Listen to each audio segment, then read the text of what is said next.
La prophétesse de 5 siècles.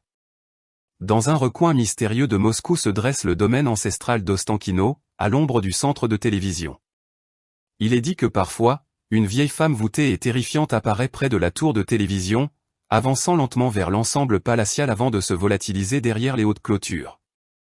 En 1558, la vieille femme fut vue pour la première fois à Ostankino, alors que ces terres appartenaient à un noble, Alexei Sotin.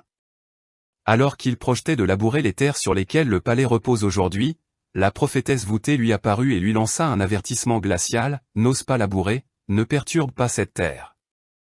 Elle ne porte pas le nom d'Ostankino sans raison. Si tu la touches, le malheur sera inévitable. » Le noble éclata de rire et chassa la vieille femme, mais 3 jours plus tard, il fut exécuté par Ivan le Terrible.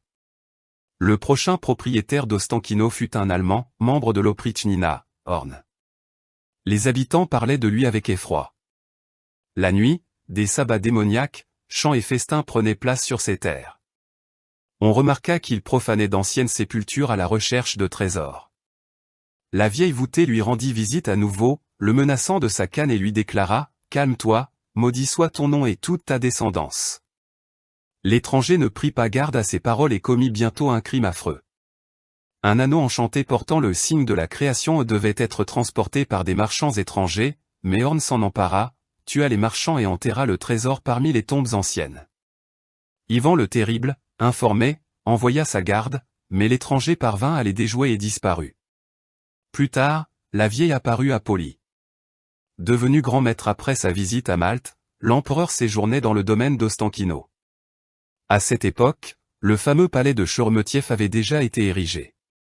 Comment la prophétesse parvint à passer à travers la garde impériale demeure un mystère. Alors qu'on tentait de la chasser, Paul ordonna aux gardes de s'arrêter. Après une longue conversation avec elle, il demanda à voir un portrait d'un jeune homme en bleu de la célèbre collection de Sheremetyev. Paul y observa longuement l'anneau à la main droite du portrait. La légende raconte qu'il portait le signe de la création, identique à celui de l'anneau volé des années auparavant par l'étranger Horn. L'empereur se tourna ensuite vers le maître de maison et dit « Je sais désormais quand je serai assassiné. » Durant la guerre patriotique de 1812, Ostankino fut occupé par les troupes du général français Horn. Il visita plusieurs fois le domaine et força ses soldats à creuser autour des sépultures anciennes, cherchant visiblement le trésor enterré par son ancêtre. Ne trouvant pas le trésor, il quitta le domaine déçu. Avant son départ, il exigea de voir le portrait qui avait tant captivé Poli. Après la fuite des Français, le portrait reprit sa place dans la salle, mais l'anneau avait changé d'aspect, le signe de la création avait disparu. En 1856, l'empereur Alexandre II et sa famille visitèrent le magnifique domaine désormais abandonné. En trébuchant sur le perron, l'empereur fut soutenu par une vieille femme voûtée surgie de nulle part, qui lui murmura sinistrement « Tu régneras, ô empereur, pendant 25 ans, mais un impie mettra fin à tes jours. » En 1881, la vie d'Alexandre II fut fauchée par la bombe d'un terroriste. Depuis, la vieille voûtée n'a plus été vue.